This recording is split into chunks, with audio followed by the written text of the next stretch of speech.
Welcome to Building Fortunes Radio.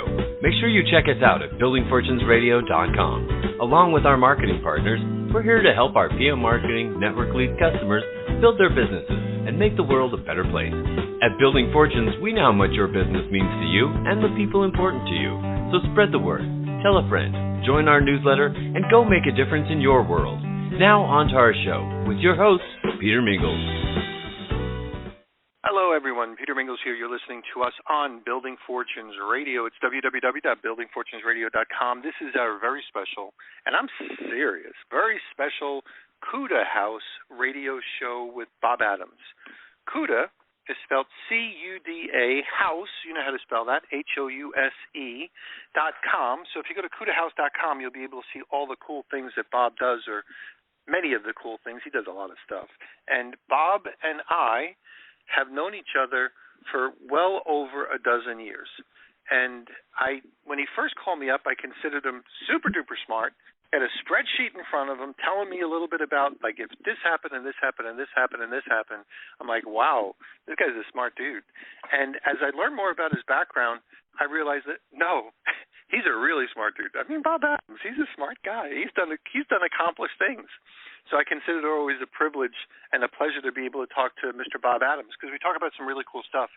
Well, when he called me up recently and we started talking about AI, artificial intelligence, it was almost as if our paths, they didn't just cross, they collided. I mean, it just hit rock, like smash, like a cargo ship on a Baltimore bridge. It just, like, there was no holding it back. Some people say, well, can't they build those bridges so they can handle those kind of collisions? I'm like, you don't understand math, lady. Like, F equals ma, force equals mass times acceleration. There's no way.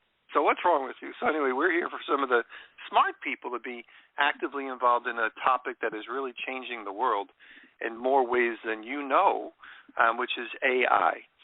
So Cudahouse.com is his website. We spoke on a brief overview of some of the things that we were working on or thinking about on the last radio show, and you'll want to listen to a collection of these radio shows. So we made sure we built a webpage called buildingfortunesradio.com/Cudahouse, and Bob told me he put a link to the radio show on his website, Cudahouse.com, so there's several places you'll be able to see it, and you'll find that with the stuff that I do and the stuff that he does, you'll see Cudahouse all over the place. So it is always a pleasure to brief in my wonderful introduction about Bob Adams, only because I want more of the content to be here on Bob Adams' radio show, because I can talk about this guy forever. So, Bob, thanks for being here. We've had a long relationship. I listened to you and I thought, in dog lives, that's a long time. We have collaborated on some interesting stuff over time, and I've been indulging myself in playing around with this technology. Most of my career I've been playing in technology, whether it was in taxes or whatever. I've fully embraced technology. I love it. I think it's marvelous stuff. And lately, once AI came to the foreground of my scope of things to learn about, which was in November of 2022, the second day it opened, I signed up. And I just have been totally enamored with the things I'm able to do with it. And then, I did a bunch of research, and I have created courses with materials where I've got spreadsheets now with over 1,700 AI links. And we describe in those spreadsheets what each one of those links do, what type of an AI course is it. And then I have another one that I created that's got 12,000 prompts for ChatGPT. So whatever it is you're trying to get ChatGPT or any other AI source that's available to the public to get it to give you information that's going to be pertinent to what you're looking for, the correct prompt is the key. And so having that, understanding as to what they are really is valuable. And what's really fun is you get into ChatGPT or any others, and you say, I need a prompt tell me this, and it creates the prompt for you, and then you apply the prompt.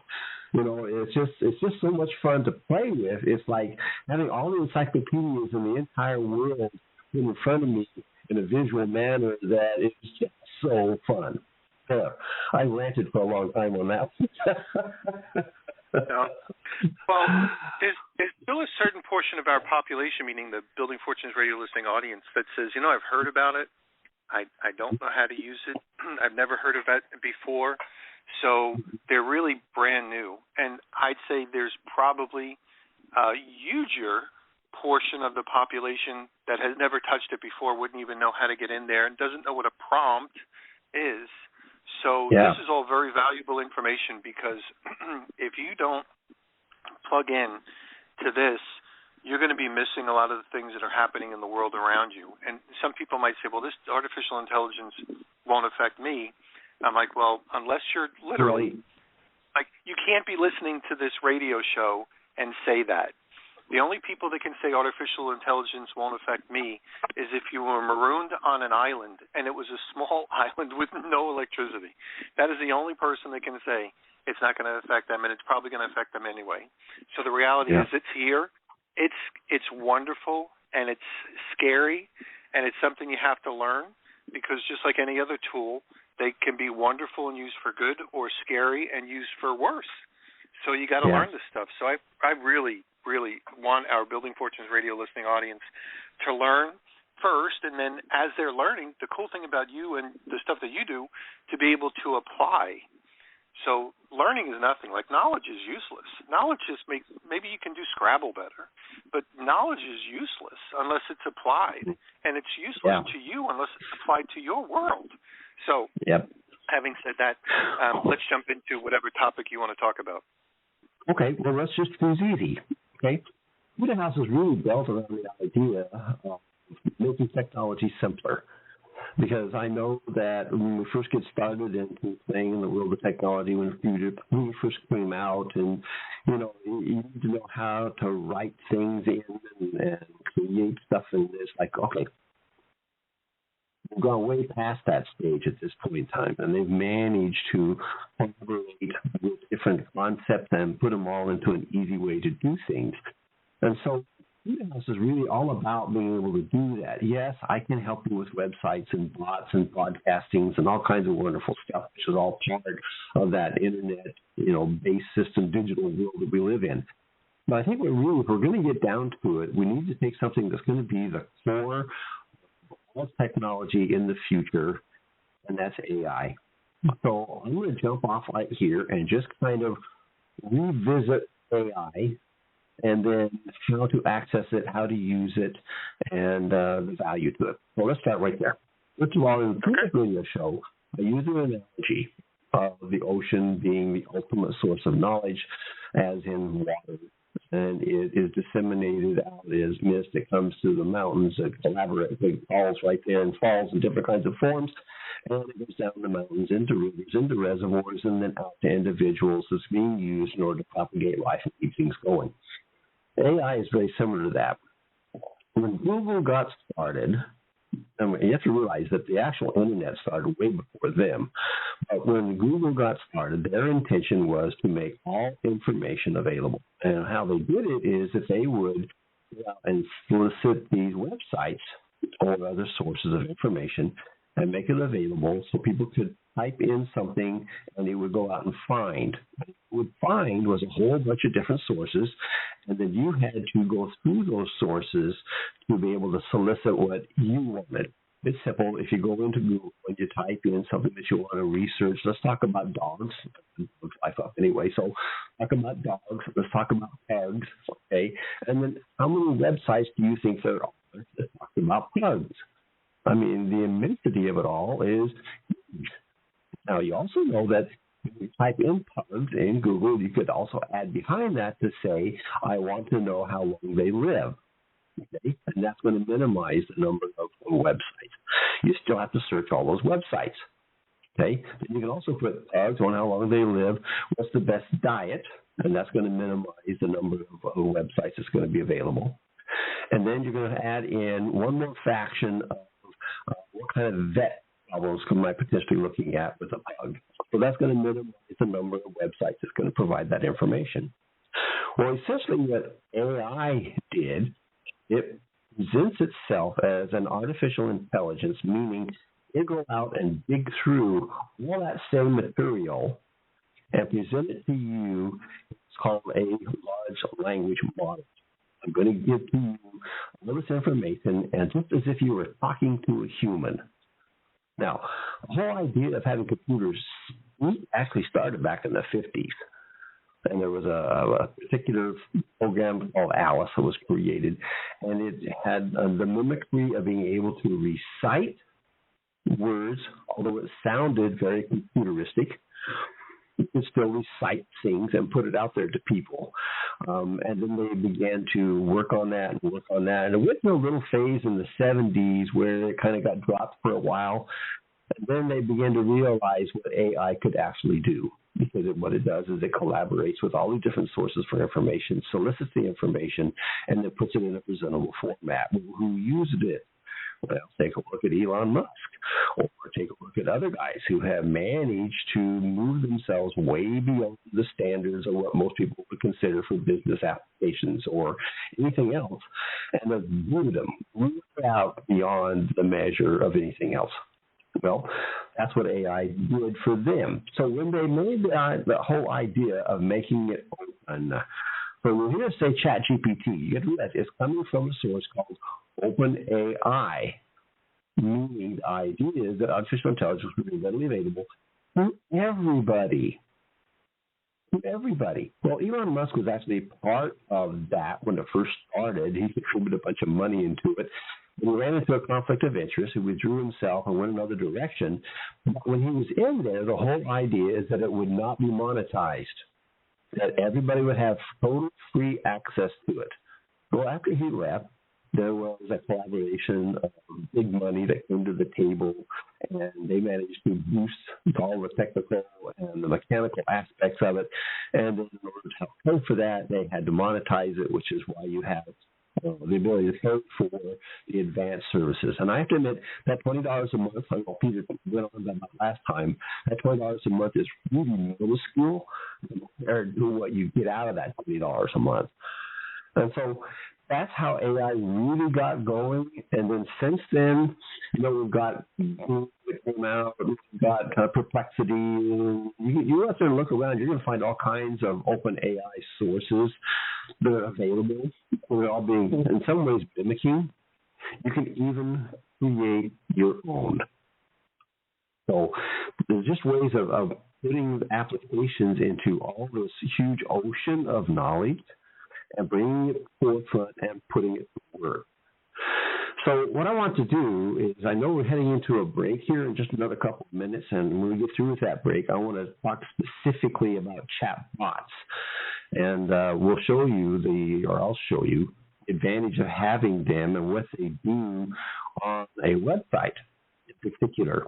And so I think you'll find it kind of interesting. But what I want to do right now is just make you understand that, or offer you the opportunity to understand that AI is nothing more than the technical ability to take vast amounts of knowledge and present it in a way of language so that we can utilize it.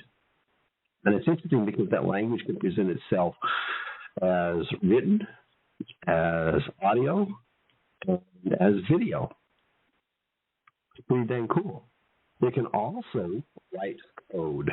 And I have a lot of guys who are into coding in a big way, and they're finding that by taking the use of ChatGPT, throw their code into it, it'll bug it out, take out all the problems that they find, and then return it.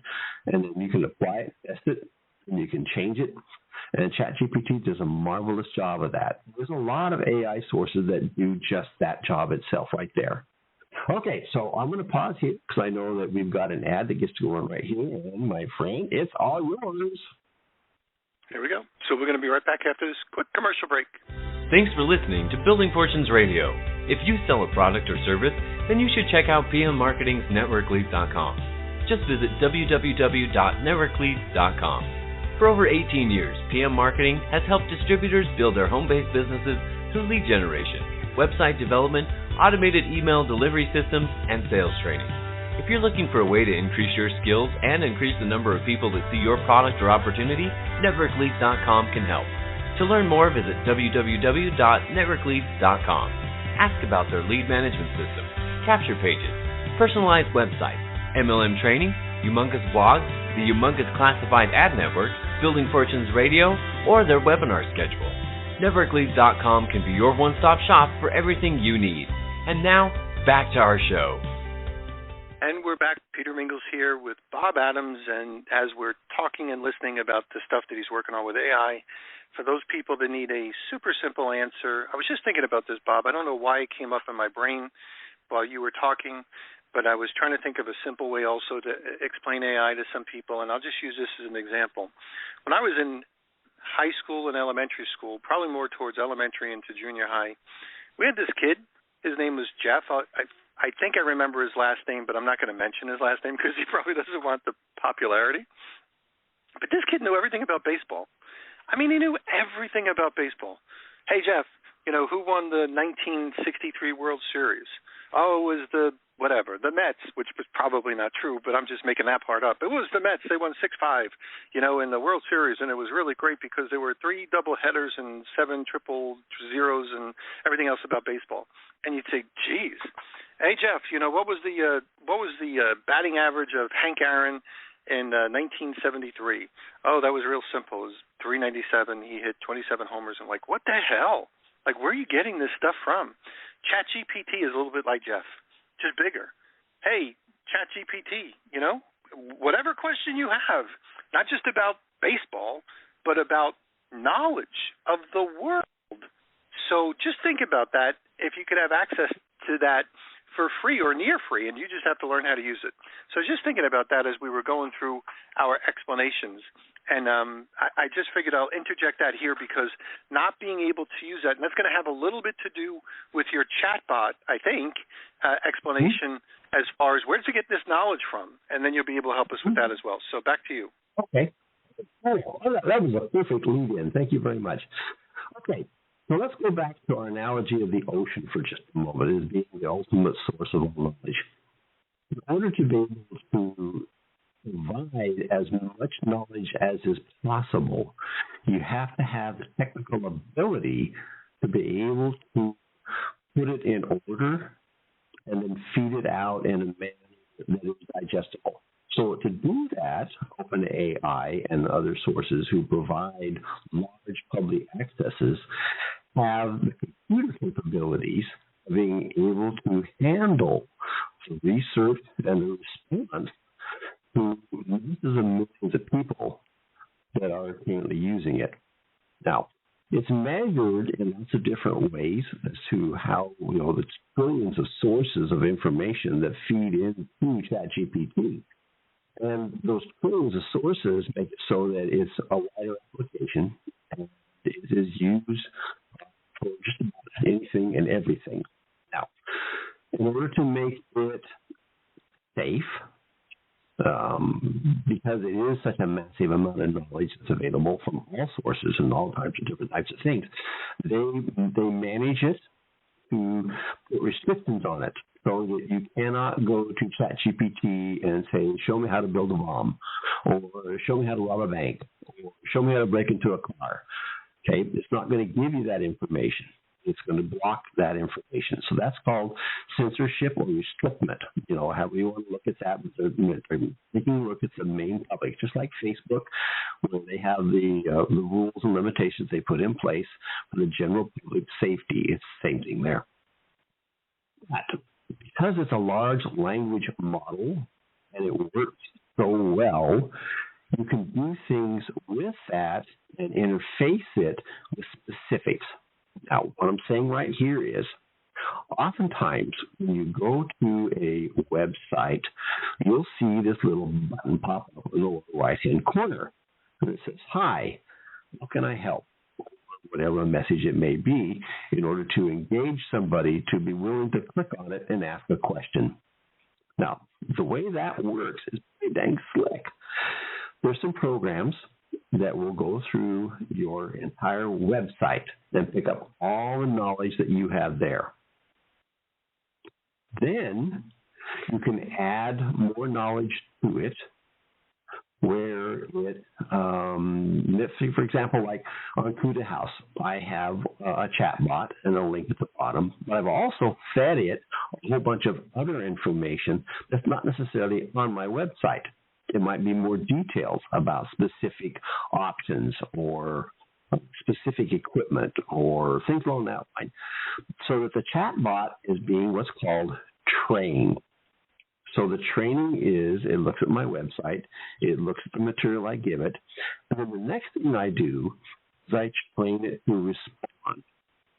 Now, by responding, I'm saying, if this person says this, you respond with this.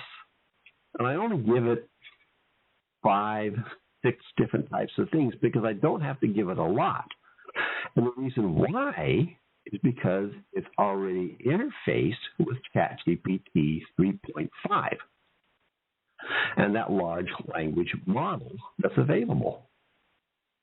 So essentially what we've done is we've added to that massive bulk work of information that's available through ChatGPT, and then we've added to it our version of information that we want to be dispensed when people ask a question.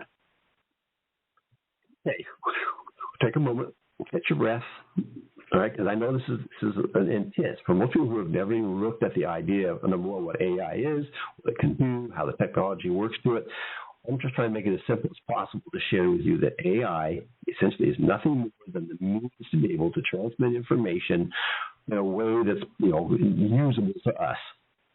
And a chat bot, chat meaning conversation, bot meaning robot, essentially is a link to your website and to other materials that you want to add to your knowledge base for your clients, and a way of supporting them when they ask a question, even doing sales to them if they have a question, which can link to different places that you send them to accomplish whatever the task may be. And ultimately, if it comes to a question that it does not know an answer, it can send them to somebody to talk to them. All right? So that's essentially what a chatbot does. Well, when you take a look at a website, what is the purpose of a website? A website, it puts your presence out there on the web so that you have a marketing tool available that people can access to learn about the products or services that you wish to put out there to the world. It's just that simple.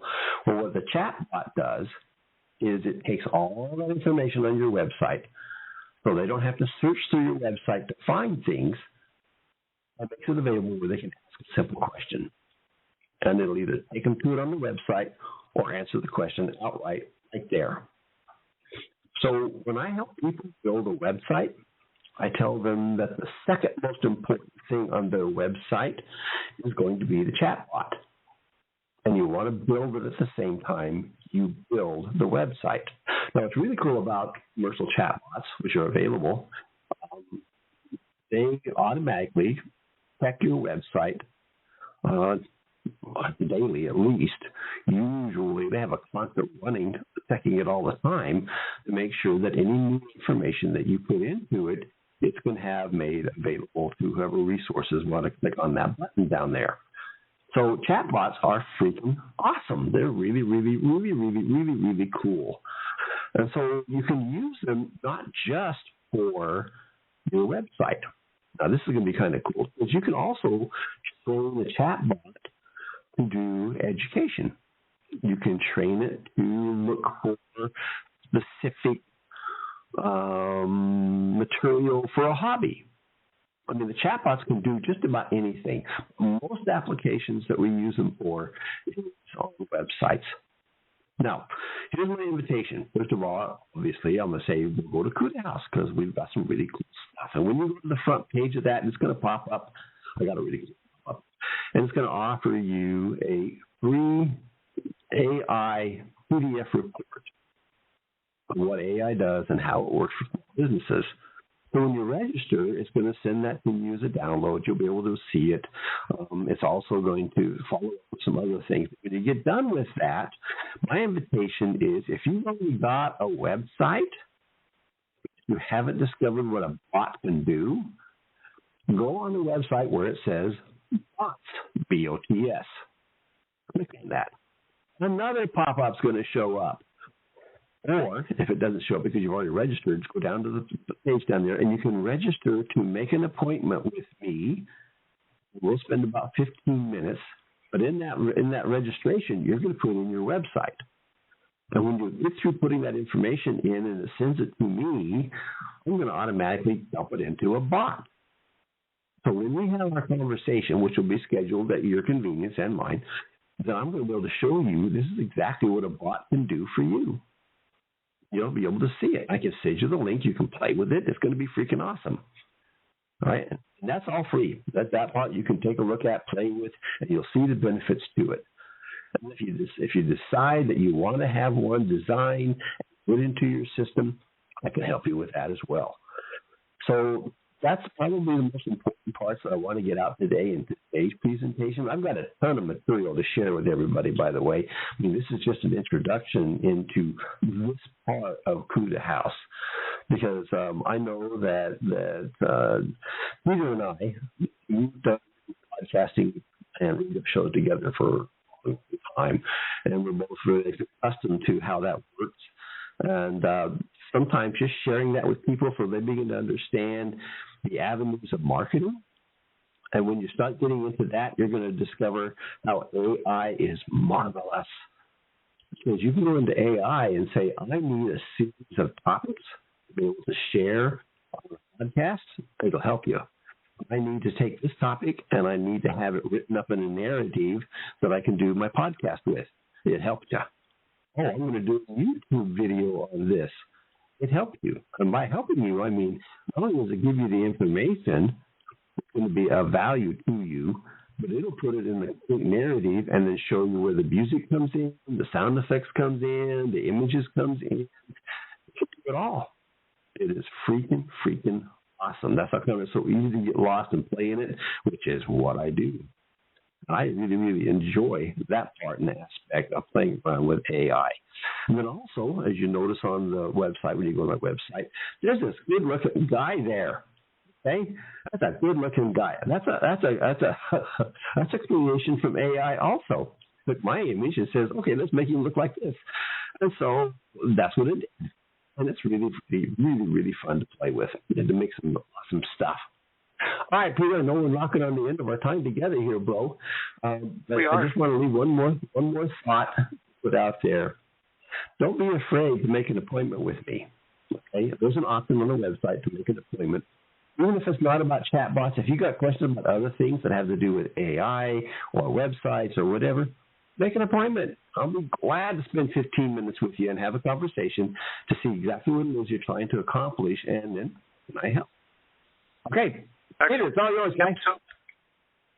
So make sure you go to Cudahouse.com, Cudahouse.com. So Cudahouse.com, and of course you can always hear these again. You probably want to.